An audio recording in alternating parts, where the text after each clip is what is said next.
You're enjoying Racing World. It's brought to you by Perspective Group. It's your global motorsport podcast show brought to you in conjunction with Race Control Magazine.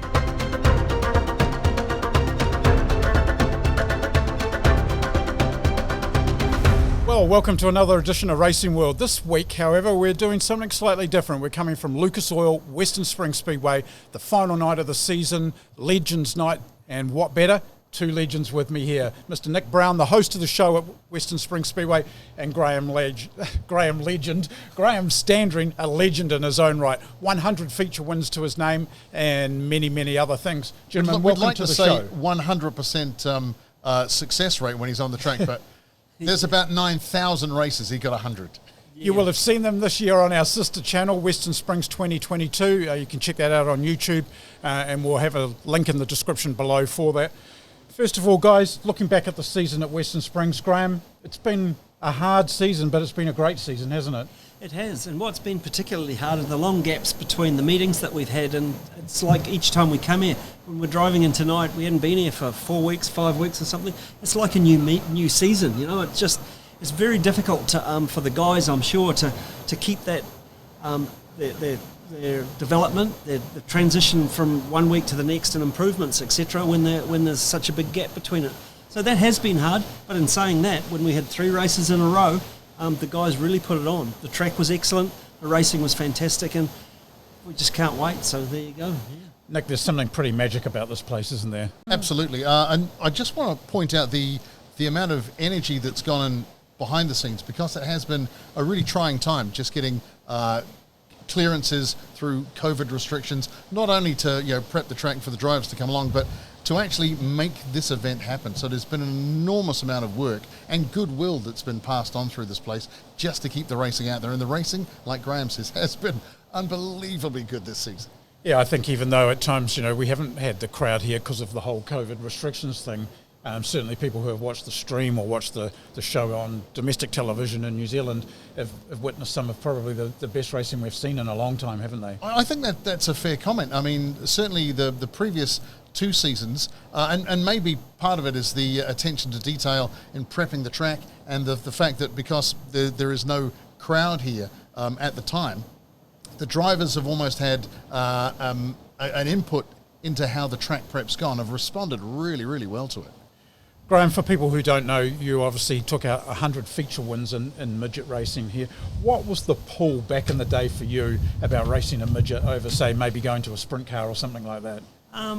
Really, I'd been coming to the Speedway since about 4 or 5 years old. So the midget car in New Zealand, the midget section, was always the primary section. So I was opportunity enough to, or had the good enough opportunity to start racing in the 83-84 season in a TQ, and never actually thought that I'd ever race a midget or something, even though I used to collect the tear-offs from what was thrown off and put them, race down the hill of my trolley at home and pretend to pull tear-offs, trying to be these big guys. But midget racing was it, and I truly never believed that I'd ever do it, but things unfolded. I got a TQ thanks to the Horriban family, and then got lucky enough to get a drive in a midget by Ray Alec, who saw my potential and offered me to drive in a midget car. So that was, for anyone that's watching, it's really hard to explain, but you just imagine yourself as doing these things. You imagine all this stuff, and for it to come to fruition, for you to actually do it, is huge. So far as sprint cars, when I started racing, sprint cars were good, but they weren't as a priority class like they perhaps have become more recently. And so midget racing was it for me, and that sort of, like I said, from a very young age, there was no sprint cars. It was all midget car racing, so everything was midget car originally, midget car racing. And as much as I could follow it in the US at the time, the step to get to Indianapolis, not that was ever a dream, but it was through midget cars. Yes, then, correct. Wingless sprint cars, then Silver Crown cars, and the Silver Crown cars were actually the Indy cars back in the 40s and 50s. So there was a natural progression there, and somehow, even as a youngster in New Zealand, there was an element of belief One day maybe, you know, if I was good enough. Can take on the world. Yeah, I could be a world beater. Oh, you're still thinking that too, aren't you? I am, not the case, but certainly pleased with what I'd been able to achieve, and in particular, my passion for the Speedway is in, to be honest, I'm still very passionate about the TQ section. It's an absolute fantastic feeder class, I believe. Yep. And then the midget cars, where the racing requires a lot more finesse and a lot more on the edge, as opposed to sprint car racing, and my perception of it is where the wing has a bigger effect on the car than the actual driving. Not the case, of course. You know, if you can get everything right with the wing scenario, obviously you're going to be as good as Donny Schatz or whoever, Steve Kinser or anybody. But, you know, Ooh, he's fancying himself now. There you go. So I just love midget car racing, and I was very pleased to be able to achieve what I did with it. Yeah. I know for me, you know, I was obviously born in Wellington, and we used to come to Auckland at Christmas times, and it was always a treat to come to Western Springs, even though we went to our local speedway in Wellington, Timarua, which was very much a stock car and saloon car facility, and a couple of times we had people like Foyt and you know, Mel Kenyon in that visit, and we saw these midgets, and they were, you know, inspiring things that you saw that they raced in the US, and of course Dad would bring us here, you know, every Christmas time, and we get to see, you know, one night at the Springs. But now there are so many good nights at the Springs. It really still is this amphitheatre that is like no other in this country for Speedway. You're right. It's an unbelievably great track. I've been to a lot of speedways up and down the country, and there are bigger, faster, wider tracks, but nothing is more exciting than there's a real cauldron of intensity that you get here at Western Springs that I've just never noticed anywhere else. Yeah, and obviously over the last few years it's been surrounded by, we'll call it council politics, and we won't get into the show at the moment, but the bottom line fact, I guess, Graham, you're probably more valid to speak on this, is this speedway is as good as anything that you'd see in the States. I remember being in the States a few years ago with you, and we were a couple of tracks over that course of that tour. This is as good as any of that, isn't it? Absolutely. The track itself is probably as a question mark as far as the surface goes compared to the width of it, and that because it's a multi-used stadium. Yeah. But everywhere I went and everywhere I raced in the United States, Australia, and throughout New Zealand, all the talk was about Western Springs. Western Springs has just got a certain magic about it, a certain something that everybody would like to compete here. It was like, I remember going and racing at Ascot for the first time. I think it was 2 or 3 years before it closed, and it was Ascot. Wow, imagine going to Ascot that I'd read so much about and heard so much about, and got there and, to be honest, was underwhelmed. It was like the track was there, but the rest of the place didn't have that same sort of, like you said, amphitheatre thing about it. And it just, while it was good, all the rest of it, no question. But Western Springs is magic. And I remember as a driver coming here the first night of each season, you'd get the flutter, the heart would flutter. You'd get that sort of, whoa, we're going to Western Springs, we're actually going to go racing. And it was not that I got it anywhere else, but just Western Springs, there was something special about performing here in New Zealand at Western Springs. Well, for those of you watching, you're watching Racing World. This is a special that we're bringing from Lucas Oil Western Springs Speedway on Legends Night. Don't forget to share, like and subscribe to the channel. You can check it out also on Spotify, Apple Podcasts, all the audio platforms, and of course YouTube if you happen to be watching it here or anywhere around the world. We really appreciate the time that you take out of your day to watch the show. Talking of legends, obviously you're a legend in your own right, and we're well aware of that, and 100 feature wins is outstanding. Michael Pickens just clicking over 200 feature wins. But for you, what are some of the legends that have made Speedway for you, particularly at this place maybe? Yeah, well, like I said, I came from when I was 4 or 5 years old. My mother used to work on the gates, taking the tickets and stuff like that, so I'd sit here. And a legend for me, my first legend was Bob Tattersall. I mean, he was just sensational. And prior to the meeting, some of you may not know, the stadium used to be quite different. It used to have what was called a cycle velodrome around the outside of the track here at Western Springs. So it was actually a dish-shaped, just like a dessert bowl. And Bob Tattersall would warm his midget up prior to the start of the meeting around the concrete. And he'd have a cigarette in his mouth. I kid you not. And when the cigarette had burned probably to his lips, he'd flick it out. And boy, it was a show to see. He would light this midget up and slide it around the banking, millimetres away from the wooden rail at the top. And it was like, whoa, he'd only do 3 or 4 laps. But That was enough to get me down the hill. So on my that was trolley. obviously before health and safety came into play. Correct, yeah. And then as the eras progressed, I mean, people go and more people come, and for me it was like Sleepy Trip was an absolute legend. Won the 50 lapper, I think, so many times with Danny Lendich here. Came back year after year with a different group of Americans. And so he was a legend in Western States, in America and all the USAC stuff, but absolutely in New Zealand, his name was synonymous with one of the winningest ever drivers. Then we had Mel Kenyon here. So Mel Kenyon, like everybody in the United States knows Mel Kenyon. He raced at Indianapolis. He did all these things. He was another guy that came here with his one hand with no fingers on and a pouch that he'd put on the steering wheel and drive it like that. He was a sensation. And more recently for me, it was guys like Jerry Coons and Jimmy Sills that came and raced. Jerry Coons, USAC champion. All these guys were at the top of their game, and they came here and they sort of had an air of confidence about them that we could try and replicate, but certainly could never get for the amount of racing that they did. And so Jerry was a great guy. So just he's a very good guy. People as well, I think. Son Cale's racing now as well, so there's another generation. Yeah. Nick, what about you? Legends, obviously there's a lot of domestic legends as well, isn't there? And that's where it is for me. I was a latecomer to Western Springs. Like I live locally, and the cars were racing one night in the early 90s, and no one else in the house wanted to come down, so I walked down the hill, and honestly, for the next 15 years, I'd come down here every Saturday night and just sit. I'd actually sit as close to the racetrack as I could. I got told 3 or 4 times by the security people to move back. Sucker for punishment, eh? Yeah, well, it was kind of like, you guys don't know how exciting this is, you idiots. And then we got to fronting the TV show, and I've been here ever since, and I just love the place. But you're right, it's I missed the golden era of what Graham's talking about, of the big legends that come over. Names that stick with me is when Donnie Schatz turned up. To actually see him and then retrospectively find out about just how important this guy is, and then to see Jamie McDonald knock him off one night on a time trial around the track, that was unbelievable. But local drivers, Kerry Brocus, the ones that really stick with me are Alan Wakeling and Kerry Jones.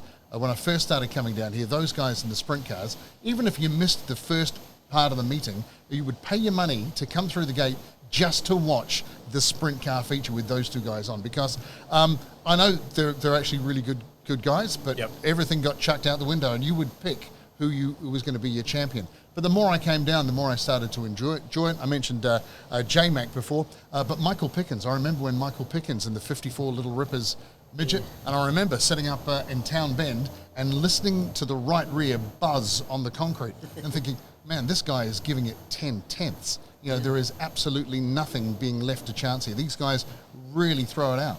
They the standout factor is the racing is hard. Yeah. It is hard. It's different to so many other forms of motorsport racing. This is hard out. And Graham, you would know that. You once described to me what a lap was like, and it was basically 14 seconds of hell, really, wasn't it? It is. It's unbelievable how a lap is. We break it into 6 segments, 4 turns and 2 straights, and for each of those segments, you're in there about 1.5 seconds or 2 seconds or something. And so by the time I've described a lap, I could have done a 50 lapper almost, But Michael Pickens, he's probably going to be the GOAT, the greatest of all time. Yep. I remember him coming up through the ranks as a youngster, and it was a bit of whatever, as you do when you're sort of further up the scale than Michael was. And then all of a sudden he got good, and he passed me, and then he'd crash, and then he'd pass me again, and he'd nearly crash, and then he'd pass me again, and he'd nearly lap me. So, but I love how you're the template of how good Michael Pickens is. No, not really. So Michael Pickens owes everything to you. No, he does not. No, not at all. But certainly, like we all did, we all looked at the guys that were at the top of the chain, and we started there. So from my perspective, when I started racing, I looked at the guys that were the best. Ted Tracy was another of my heroes, and local hero, Barry Butterworth. So I looked at what I needed to do to beat those guys. I didn't look what I needed to do to start where they started. I started from where they were, and so I had that much more time on my side to start from there and go to the next level. And when Michael started, he looked at, I hesitate to say myself, but other guys Michael Kendall, guys like that, were really good, and he started there, and so he progressed from there, and so he's taken it to the next level. Other guys, Shane Alec, Yeah. Shane Alec had been around a long time. Shane's an expert. And a lot of people learned a lot off Shane.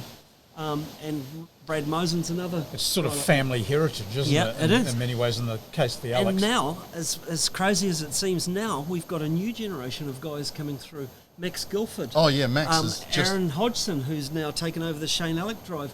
People like that, and Hayden Williams, I forgot to mention him, but people like that now are just coming into it. And as you can tell, I get really excited talking about it. I just love it, eh? Well, we talk about legends. My three that came to mind when I started thinking about it are current generation. Yeah. And that was, well, one of them's sadly not with us anymore, and that was Tony Elliott. Oh, yeah. He spent a lot of time down here. I know his sister-in-law, Susie, very well, who works at the Indianapolis Motor Speedway. And, Tony was always a great gentleman whenever we had the chance to work with him, both here and when I saw him in the States, and a great driver and great benchmark. Then the two more current generation, if you like, Christopher Bell, who we were all quite in awe of a few seasons back down here, and now he's progressing, outside of the midget ranks into, NASCAR and all that that'll have for him. And then the standout one, obviously, Kyle Larson, who's had a checkered career, but he is now a NASCAR champion, and yet just 4 years ago we saw him here at Western Springs. But more than that, I mean, someone like Kyle Larson races in NASCAR, but still finds time to jump into a sprint car and a midget. Anything with wheels, those guys are keen to drive. But I want to point out something here at Western Springs, certainly since I've been coming here. When Christopher Bell does come down, when Kyle Larson, they don't always get it their own way. Oh, no. Simply because the quality of racing that we see here at Western Springs and the local guys coming through, really, they step up another level to when we have like real world-class champions coming down. And it's not a case of home track advantage, so to speak, because those guys are racing hundreds of races a season in the US, so track advantage doesn't necessarily come into play. The level of competition that fans get to witness here in New Zealand, particularly at this place, is bar none. It's of that level. It's not, we live down in the South Pacific where, finding our feet sort of thing. We're as good as anything that you would find in the US, and that's not putting the US down either. And proof of that is when Michael Pickens and Hayden Williams have gone to the States, even Graham Standring, when he was racing in the States, he pulled off I had two feature wins over there, which was huge. Barry Butterworth was the first New Zealander to win a USAC feature, and I was the second non-American to do it.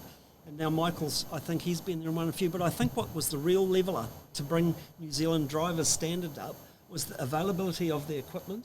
When we talk about the guys that I talked about, Kenyon and Tattersall and those guys, they had much better equipment that was not available to us here in New Zealand. Yeah. Ray Alec started building stuff here that was close to, and if not as good as the stuff. But now we can go online, we can get whatever's required to have just as good equipment, and I mean the engines and mechanical bits and pieces, to make a car as good. We have our own frame constructors here in New Zealand now. And they're with pretty Tim good Clark, too, Justin Inslee. The King chassis, they make absolutely fantastic chassis, and even Kyle Larson was using the King chassis for a while. So when you start levelling the equipment level out, and with the fact that we're all humans, we've actually gotten really, really close. The team game comes into play as well. It does, very much and that's probably the next thing I was going to say. Once upon a time when I started racing, it was very uncommon to have a team of cars. The guys were all owner-operators as such, like myself. Yep. And now the top teams as such are 3 or 4 car teams, similar to, say, Keith Coons, for example, who's a multi-car team. Yeah. And from that, they can share their knowledge and they can get better and better. And so we have the situation now where there's less owner-operators, more driver and team owner situation. So the whole dynamic of it has changed. But I liked your comment about Kyle Larson. Kyle Larson and Christopher Bell are the only guys that I'll get out of bed at 4 a.m. to watch them racing in the NASCAR race. Yeah. And the only other time I get up to watch something in America is the Indy 500. And I can't wait for someone like Roger Penske to say, "Hey, Kyle, what about having a shot in one of these things?" Because I certainly believe he's There's already been talk of it. There has been talk of it. I know. Yeah, you know how close to IndyCar I am. A guy that we didn't mention who came down here and clean sweeped was Brian Clausen. Yep. Oh, yes. Another legend. I mean, we could just go on and on about Actually, these guys. I want to make mention of one guy who is a legend because picked up the NZ #1 sprint car and then retired that because He couldn't make it down the next year, Peter Murphy. Yes. He's and I want to make a little personal comment about Peter Murphy. One of the nicest guys I've ever met. Apart from Jonathan Allard, who he drives for Peter Murphy. Drives for Peter doesn't he? Murphy, yeah. But Pete has been, especially for me, knowing nothing about the sport before I got involved with this, imparting so much knowledge and also being very forgiving when I do something really dumb. And every now and again, I hear from him in the States for no particular reason apart from just to say hi. So, hi, Pete. It's you're sadly missed down here. I'd love to see you back anytime you want to come because the track's still here. We've got gear, can travel. Yeah, I did an interview with Peter Murphy the first season he came back to New Zealand after his horrendous accident in the US. I love Peter Murphy. He was a character because he was sort of Australian and New Zealand, and I don't know what he was, but he was certainly a character. And he came down here and we did this interview with him here, and truly the audience, you could have heard a pin drop, the respect that he has with the audience here. And we talked about the trauma that he'd been through with his accident and some of the things, and I'm like blubbering away. It was just terrible, but he just lent himself to just be so passionate and so honest about everything that he gave you. You know, he's a good bugger, eh? Yeah. Just before we wind things up here on this Racing World special from Lucas Oil Western Springs Speedway, one last comment for you. Okay. This one's aimed at both of you. We'll start with you, Nick. Oh. Something else that's very unique at Western Springs, the fans. Yeah, and I can talk like this about being a latecomer to it in the early 90s and have been coming ever since. There is something about the racing is hugely exciting. The people that come here, and comes down to the fans, it's a place you want to be. On Boxing Day, I would much rather be at Western Springs sharing all the Christmas memories than with my own family. Because this is my family, and the fans are just like the extended family. I've done it. I try and bring them along, but I don't know why they don't come down. But this is a lovely place to be. The fans are brilliant. They're also very open with their suggestions, not only to me, but also to some of the drivers and to the track prep. So they take so much interest in the place. There is a real passion for this place. And if you can ever get here, it'll take about 12 seconds and you'll be a fan for life too. Graham, you've probably had some fan impressions, shall we say? Yeah, I have. I've been able, just like my forehead, I've been able to split the audience into two. So I've had the sort of the fans and the anti-fans. But I'm going to go one step further. Nick's sort of covered it off, but I'm actually going to say about the place here, New Zealand and Western Springs. I often ask people that have been here for the first time to take a look around and say, well, what do you think? We've got 15,000 people here, 10,000 people. We've got alcohol for sale. We've got all these things here. I say to the people, what's the only thing missing? And they sort of look around, they sort of squint like this. And I say, you know what it is? When you get a gathering of this many people and such a family environment, if you go to any other form of environment where there's this many people, you can't let your kids out of your sight. Yep. I said here the kids can go down to the pits, they can talk to the drivers, there's an interaction like that. But I said the one thing that's missing here, and we don't need it, is the police.